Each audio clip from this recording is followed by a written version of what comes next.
talk today about design, especially about interior BG design in animation industry. So today we will draw an evil lab. It's a super popular theme, and I got a lot of questions about how to draw actually a lab or an evil lab. So I decided to do a small video, a presentation video while I'm talking and explaining how I work and what I'm thinking about when I'm designing.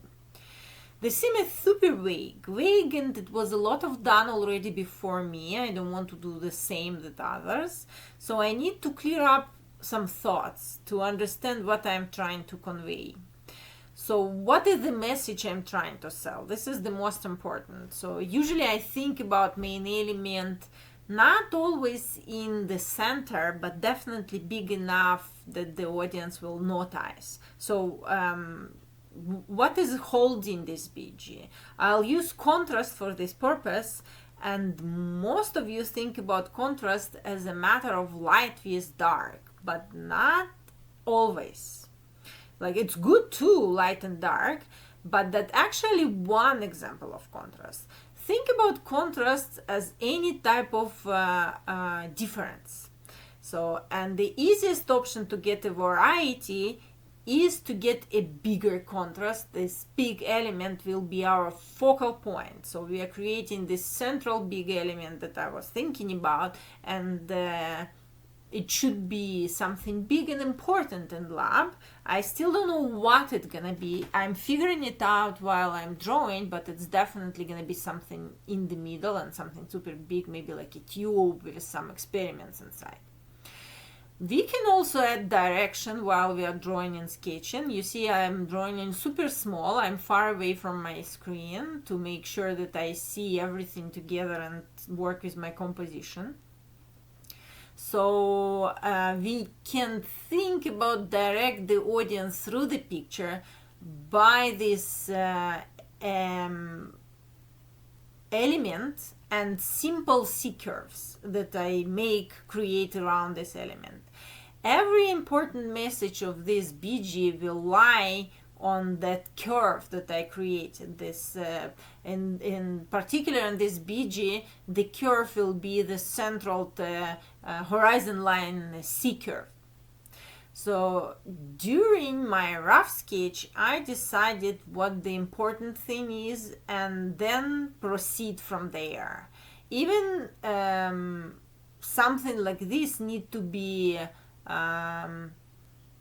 thought through about tools and visual language, like perspective, right? And not always perspective, by the way. Interior as opposite for exterior takes a lot of time, since it does have a lot of details, and if we draw each item in each detail, it will take a lot of effort, and actually we are not sure if the BG will work at all. So because I'm figuring it out while I'm drawing. So a lot of times BG is cut off production or scenario because it became too complicated. So in animation industry, we need to think about that too, because there are so many details in the interior. We don't want to waste our time, and we want to make sure everything works at the beginning. So after we figured it out, we decided that we don't get into too many details. We decided on the main element, on main composition line, we will start work with light and shadow. I do like working in grayscale, but in particular in this case I wanted to speed it up, so I start directly working with colors. The detalization is not giving us much. Actually, it is so small, so barely noticeable, but with light and shadows we can achieve atmosphere much faster. It's clearer to work grayscale, but we can manage to work with colors too, especially in this case where like everything else is dark except this tube. Do you remember in my previous webinar I was talking about good shapes and making a good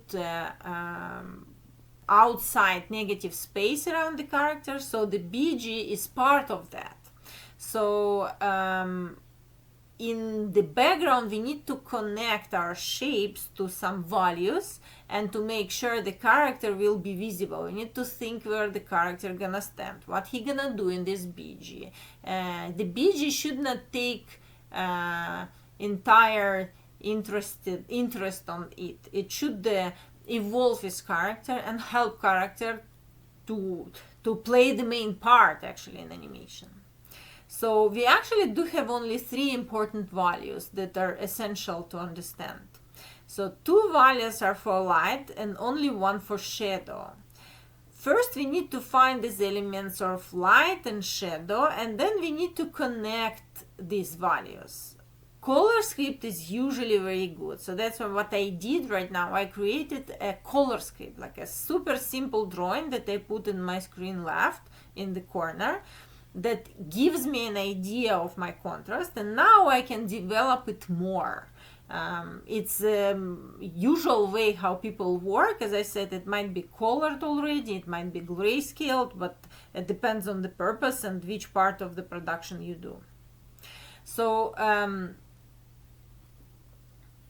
the easiest way to work with values are planes, but most of our shapes are round, so that's why I usually don't draw within areas. I make a quick rough sketch, a super quick switch to lasso tool. This way I can draw planes. This way of drawing is much more accurate than pencil drawing and give me this precious planes or simple details, as you call it. You see, I don't draw, there's no pencil sketch here. So planes have very specific location and space, and you can combine these planes together to understand the 3-dimensional form, how I do now actually. In shadows, we have cast shadows and form shadows. After we will finish with the plane, we will switch to that. While I'm creating the plane, I'll talk about different type of shadows. So cast shadows happen where the light is blocked. Cast shadows adopt the shape of whatever is causing them. So from shadows, on the other hand, occur when planes turn away from the light. So, and the result shape is determined by the particular arrangement of planes in that area. So I usually go with these 3 values. The first value will tell the viewer everything that it is in light. So for that purpose, we choose something for light. The form of shadows and cast shadows I divided, but we add them together if we want to. The third light, I call it terminator. So the terminator, but I heard sometimes people call it halftone too. It shows the transition between light and shadow, and most of the time the detailization is actually happening there. So for example, all these details that I draw right now for the floor, they won't be visible on the edges because it's going to be in shadow. It won't be visible in the center because it's going to be a tube there, it's going to be super light, and it will hide, the light will burn all of these details. So terminator is an area in between shadow and light, and there we will draw all the detailization, not everywhere. Even though we want to draw everywhere detailization, it still won't help us to sell the idea. So we need to make sure to work with these lights and shadows to create a 3-dimensional space. So let's kind of say this terminator, that's where I'll put all my details. So in color script, we worked without even halftone, and we did lose a lot of info there. Real life has more than 3 values, but a big part of a painter's discipline is the idea of simplification. So that's why when we draw, we don't see all these details. We try to simplify, whether it's going to be with light or with shadow or with terminator or halftone, but always think about 3 elements, like a rule of 3. Light, shadow, terminator. It might be middle part, far part, and close part. With the details too, it's kind of, we always add details in the front, but we almost don't add details at the back because no one's gonna see it, especially if you're gonna put it in dark area.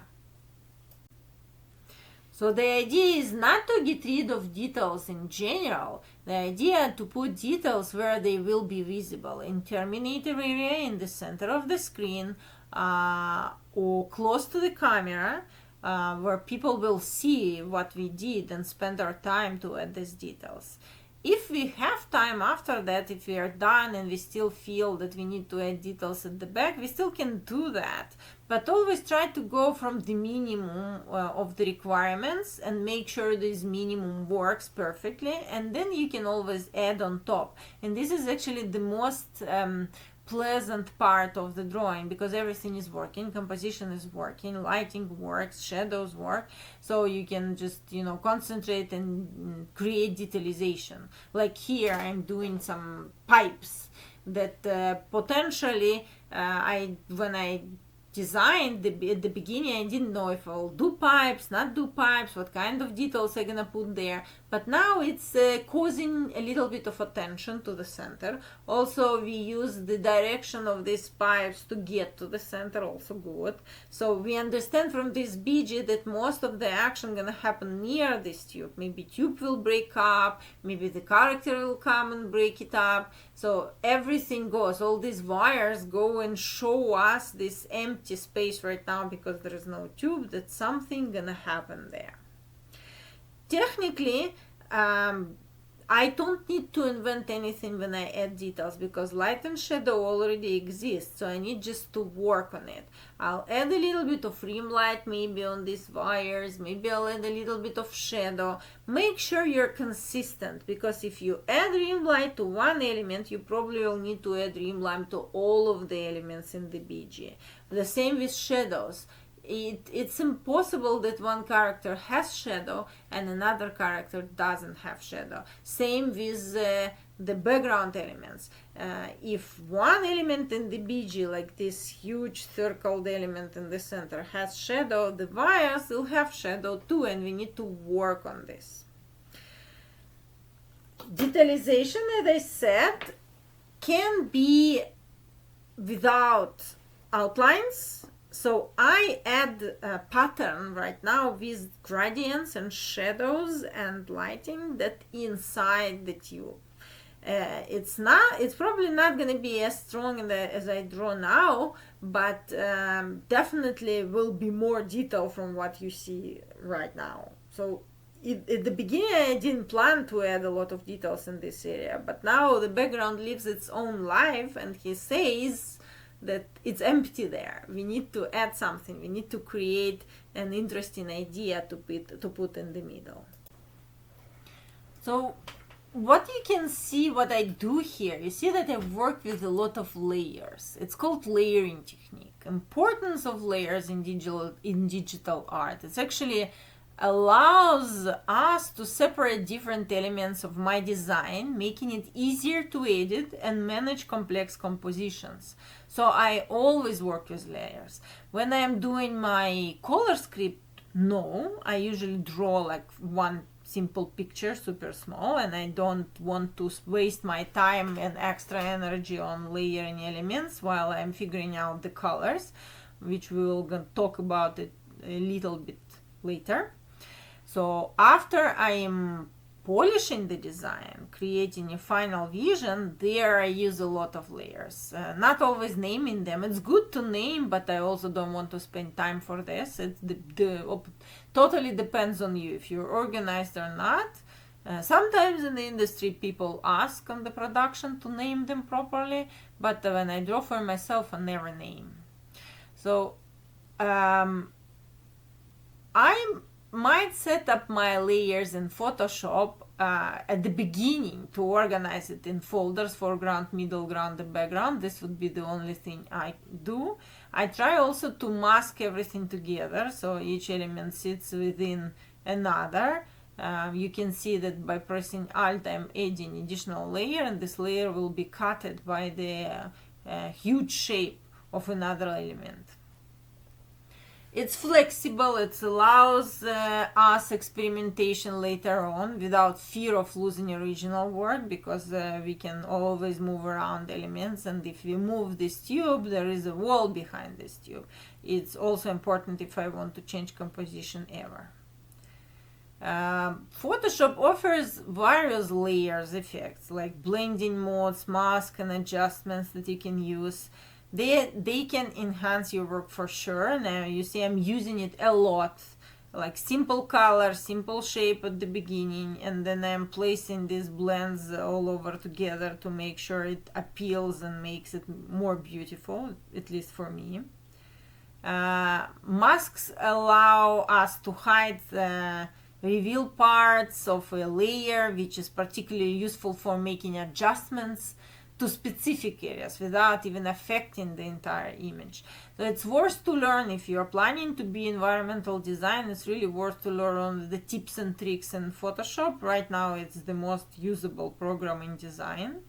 Sometimes we do use vector, but there's no way, at least not right now, I can do the same stuff I do, for example, here on this stairs in another program.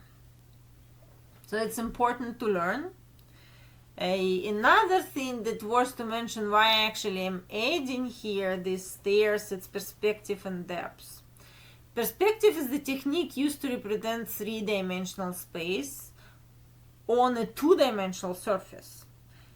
In an Evil Lab, we are using one-point perspective to create sense of depth and realism, but it's a super simple perspective. It's not complex because usually backgrounds will be drawn separately. Backgrounds, it's not the environmental design, it's something else.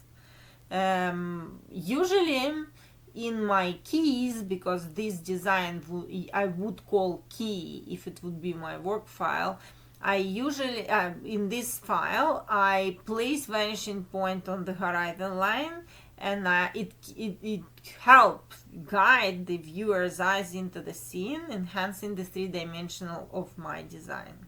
So simpler perspective in these keys, easier will be after to redraw it or to create different angles, because it's like from simple to more complicated.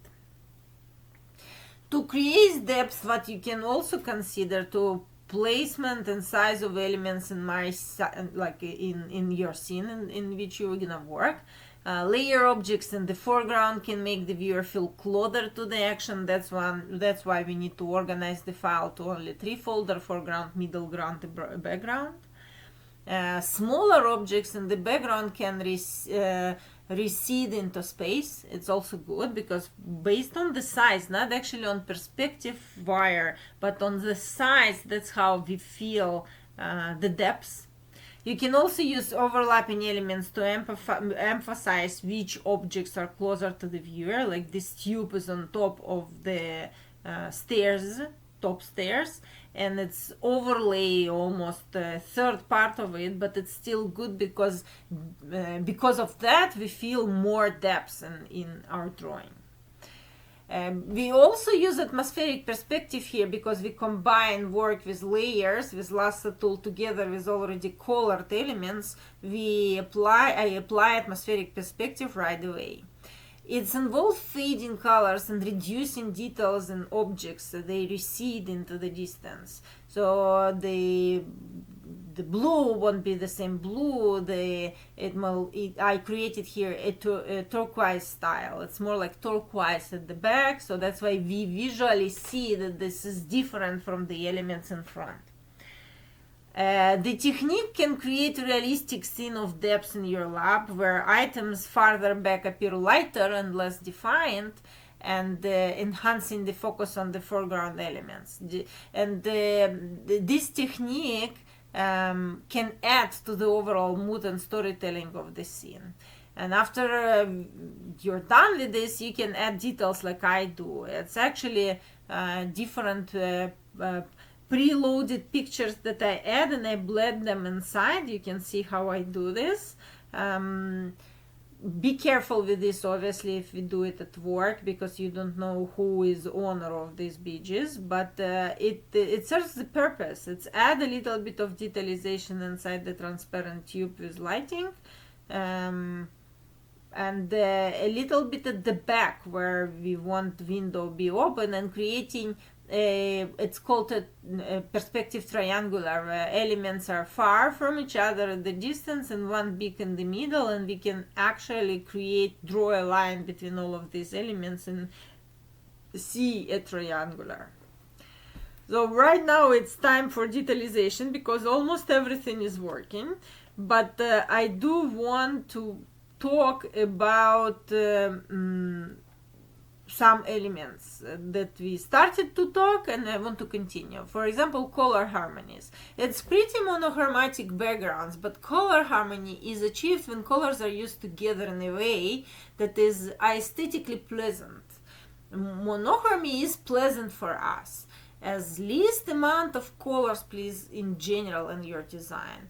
There are analogous colors, color next to each other, other on the color wheel, like green and blue, for example. So green and blue work together, but it's always melancholic. Here I do use green and blue for main elements in the scene.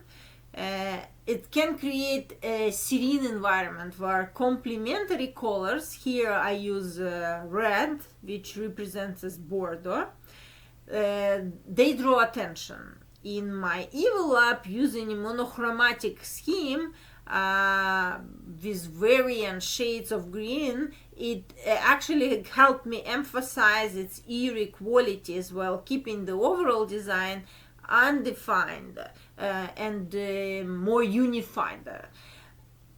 Actually, the red elements are holding the audience because we want to know the mystery, what's behind these walls, behind these doors. So we are looking there. That's why complementary color is is placed there, because we want to catch audience attention. We also work with lighting here and darkness of color. While saturation describes the intensity of the color, we need to make sure everything works properly, otherwise it won't be as reliable.